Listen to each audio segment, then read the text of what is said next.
کی سنت ہے. اور یہ درود شریف اللہم صلی اللہ صلاۃ و سلام علیکہ یا رسول اللہ صلی اللہ تعالیٰ علیہ وسلم. عرض یہ کرنی ہے کہ ہی آقا صلی اللہ تعالیٰ علیہ وسلم خود بیمار ہے، تو اللہ تبارک و تعالیٰ نے جبرائیل امین علیہ السلام کو بھیجا. جبرائیل امین علیہ السلام کو بھیجا اور اس کے بعد آیت کی یا رسول اللہ، یا حبیب اللہ، یا نبی اللہ، یا نور اللہ صلی اللہ، کیا حال ہے؟ آقا نے کہا بیمار. تو جبرائیل امین نے دم کیا، کہو سبحان اللہ. جبرائیل امین نے دم کیا میرے آقا صلی اللہ علیہ وسلم. یہی جبرائیل امین ہے. قرآن اٹھاؤ تو پتا چلے حضرت مریم کے پاس نوجوان شخص آیا، چاند سے زیادہ چہرہ چمک رہا تھا، قریب آ رہا تھا. قریب حضرت مریم نے کہا دیکھ میں پاک دامنوں، اے نوجوان میرے قریب نہ آنا. کہا میں رب کے حکم سے آیا ہوں. کہا کیا کرنے آیا ہوں؟ کہا حضرت مریم تمہیں دم کرنے آیا ہوں. کہو سبحان اللہ. تو کولر پر دم کیا، کیا ہے دم کیا، یہی عیسیٰ اور اللہ رہ گئے. کہو سبحان اللہ. حاملہ ہو گئے حضرت مریم. حضرت جبرائیل امین دم کیا تھا، یہی دم ہے. آج وہی جبرائیل امین کا حضرت آدم کی بارگاہ میں، کبھی سیس کی بارگاہ میں، کبھی ایوب کی بارگاہ میں، کبھی موسیٰ کی بارگاہ میں، کبھی یحییٰ کی بارگاہ میں، کبھی ابراہیم کی بارگاہ. آج محبوب کی بارگاہ آئے اور عرض کرتے یا رسول اللہ رب کا نے سلام دیا ہے اور کہا میرے محبوب کو دم کر دو. کہو سبحان اللہ. تو آقا کو دم کر جبرائیل امین دعا کی کہ اے اللہ رسول پاک کو شفائے کاملہ عطا فرما. کہو سبحان اللہ. تو جبرائیل امین کی بھی سنت ہے دم کر کے دعا کرنا.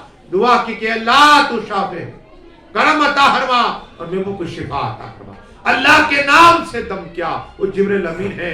بتانا یہ ہے کہ آج موسیٰ کلیم اللہ علیہ السلام کے امتی بنی اسرائیل کا شخص گفا میں ہے اور رو رہا ہے اللہ مالک میری بیوی ہوتی نا تو میری خدمت کرتی، بچے ہوتے تو میری خدمت کرتے. رو رہا ہے کہ مولا میں گنہگار ہوں، میں پاپی ہوں، مولا میری خطا معاف عطا فرما.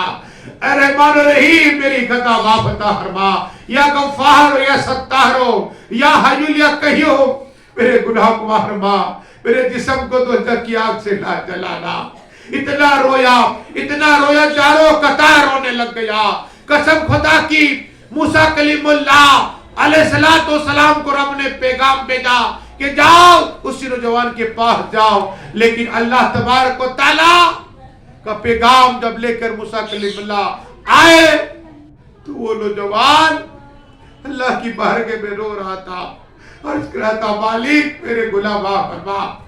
مولا تو نے میری ماں سے جدا کر دیا، میرے باپ سے جدا کر دیا، میری بیوی سے جدا ہو گیا. تو نے کہا میرے بچوں سے جدا ہو گیا، میرے قبیلے والا جدا ہو گیا، میرے گاؤں کو چھوڑ دیا. اے اللہ تیرے رحمت سے مجھے نا امید نہ کرنا.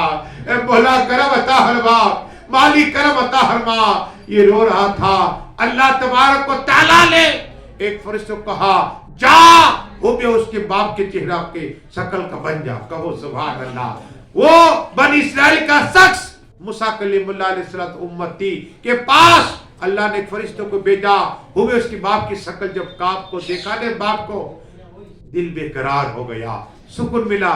تھوڑی دیر اللہ نے فرمایا جنت حکم دیا جاؤ حور کو کہ ہو بھی اس کی ماں کا چہرہ لے کر ایک حور کو بھیجی. کہو سبحان اللہ. اس کے بعد تھوڑی دیر ہوئی اللہ کو حکم دیا کہ ہو بے ہو اس کی بیوی جیسی ایک حور کو بنا دو.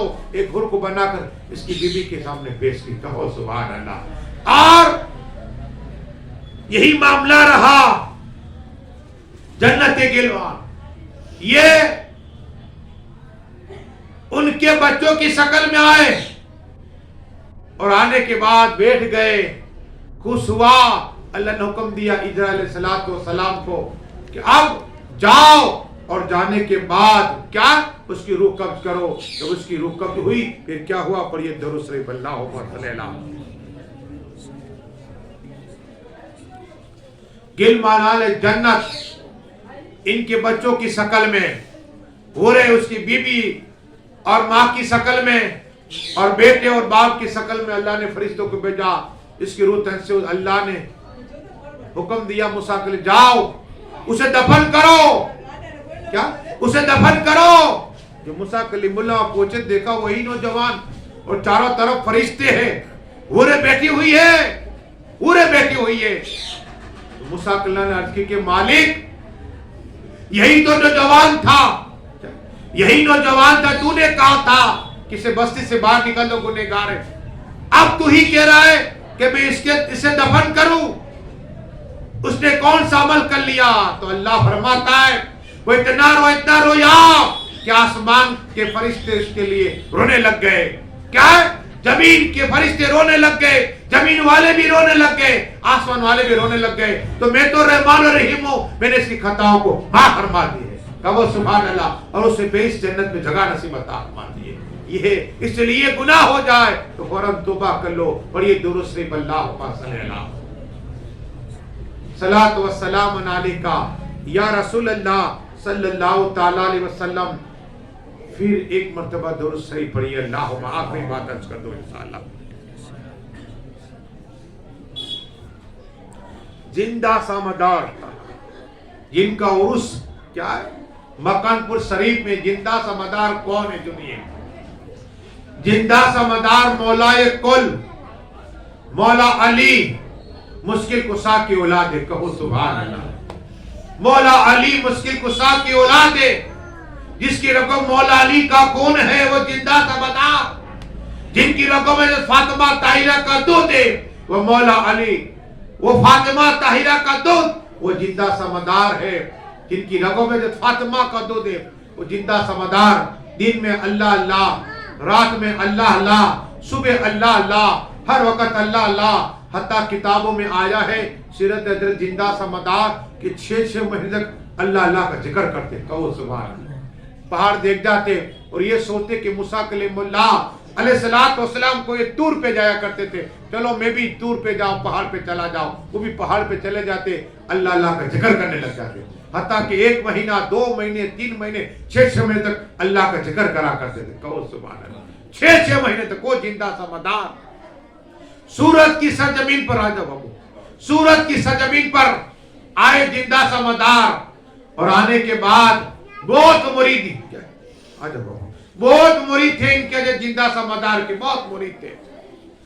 تو جب سورج آئے تو تمام مریدوں کو پتا چلا کہ مولا کل مولا علی مشکل کشا حیدر کرار کی اولاد ہمارے پیر و مرشد آئے ہوئے ہیں.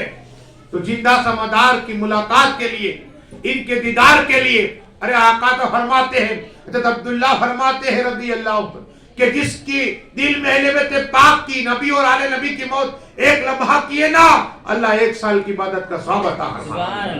وہ بھی کیسی جو دن میں روزہ رکھا, پورے سال روزہ رکھا, اللہ اتنا ثواب عطا فرماتا ہے. اور رات کو کھڑنے کی بات کی اللہ اتنا ثواب عطا فرماتا ہے. 1 لمحہ کی محبت اہل بیت پاک کی اللہ 1 سال کی عبادت سے بھی زیادہ ثواب عطا فرماتا ہے. تو زندہ سامدار مولا کل مولا علی کی اولاد ہے. تو تمام لوگ ان کے دیدار کے لیے آئے.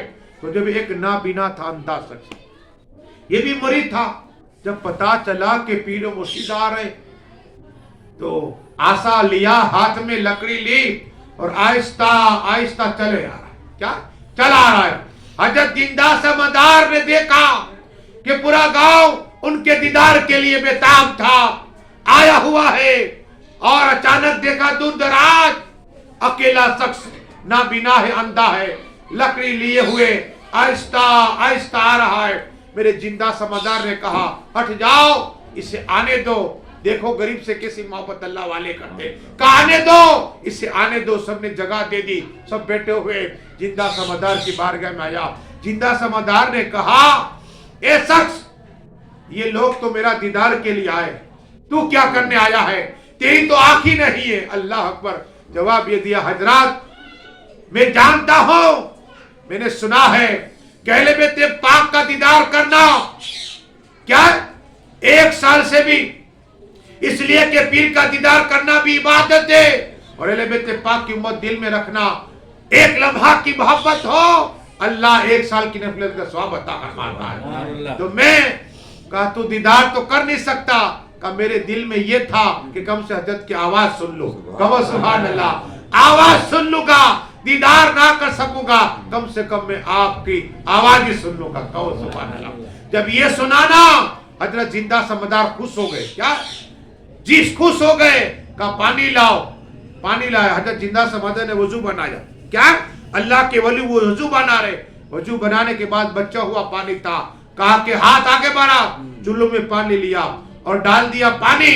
کہا آنکھ میں مل لے. اسی نابینا شخص نے جیسے آنکھ میں مل لیا تو آنکھ صحیح ہو گئی. کہو سبحان اللہ. یہ ہے اللہ کے ولی کی زندہ کرامت, اور یہ درود شریف اللہ